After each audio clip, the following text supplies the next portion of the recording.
नमस्कार मित्रांनो, जरा विचार करा, जर तुमच्यावर कर्ज आहे आणि ते फेडायचं आहे आणि त्यासाठी खूप वेळ लागत आहे, तर हा व्हिडिओ तुमच्यासाठी आहे.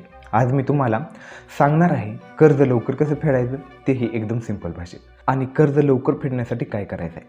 चला तर मग व्हिडिओ सुरू करूया. पहिलं तर आधी तुमचं कर्ज समजून घ्या. बहुतेक लोक काय करतात, फक्त EMI बघतात. इतकी अमाऊंट आपल्याला पगारातून EMI साठी ठेवायची आहे, पण ते पुरेसे नाही. तुम्हाला 3 गोष्टी माहीत असायला हव्यात. एकूण कर्ज किती आहे, इंटरेस्ट रेट किती आहे आणि किती महिने बाकी आहे. कारण काय, EMI मध्ये सगळे पैसे लोनवर जातात असं नाही. काही पैसे इंटरेस्टमध्ये जातात. सुरुवातीला तर जास्त पैसे इंटरेस्टमध्ये जातात. म्हणून फक्त EMI भरत राहिलात तर कर्ज खूप हळू संपतं. दुसरं तर फक्त EMI भरून काम होत नाही.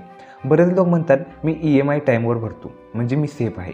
हो, चांगली सवय आहे, पण ते पुरेसे नाही. कारण बँकला फायदा होतो जेव्हा तुमचं लोन जास्त काळ चालतं. म्हणून गोल काय पाहिजे, प्रिन्सिपल कमी करणं. जितक्या लवकर प्रिन्सिपल कमी कराल तितके इंटरेस्ट कमी लागेल. तिसरं तर शक्य असेल तेव्हा एक्स्ट्रा पैसे भरा. हा सगळ्यात सिंपल आणि पॉवरफुल ट्रिक आहे.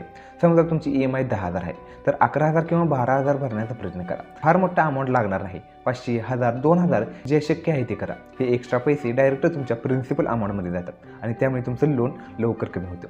चौथं तर मल्टिपल लोन असतील तर स्नोबॉल पद्धत वापरा. जर तुमच्याकडे मल्टिपल लोन असतील तर सर्वात छोटं लोन आधी फेडा. बाकी लोन वर मिनिमम पेमेंट चालू ठेवा. कारण एक लोन संपलं की मोटिवेशन मिळतं आणि मग पुढचं लोन फेडायला एनर्जी येते. पैसे वाचवण्यासाठी ॲव्हरेज पद्धत वापरा. ज्या लोनवर इंटरेस्ट जास्त आहे ते आधी फेडा. ही मेथड स्मार्ट आहे, कारण जास्त इंटरेस्ट असलेले लोन आधी संपले तर तुमचे पैसे वाचतात.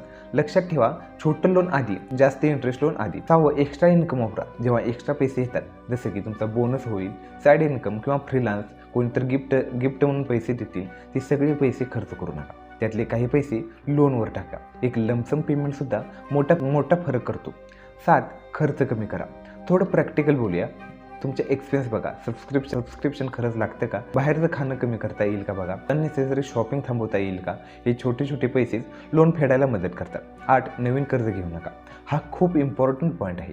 एक लोन फेडत असताना नवीन लोन घेऊ नका. नाहीतर काय होतं, एका बाजूने काढताय आणि दुसऱ्या बाजूने टाकताय. म्हणून कंट्रोल ठेवा. रिफायनान्सिंग स्मार्ट मूव्ह. कधी तुम्ही लोन चेंज करून कमी इंटरेस्ट मिळू शकतं का पहा.